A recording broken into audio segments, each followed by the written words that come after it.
Tingnan nyo guys. The oldest restaurants in the world. Ayan.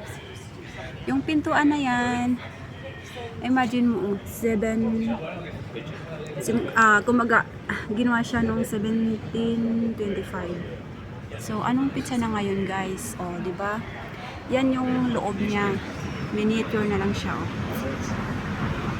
Run. Alam nyo guys, nilamig talaga ako kasi malamig na ngayon dito.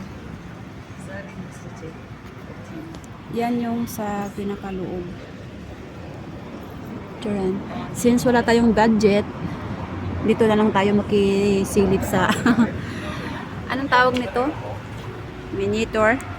Hindi ko alam kung paano i-pronounce.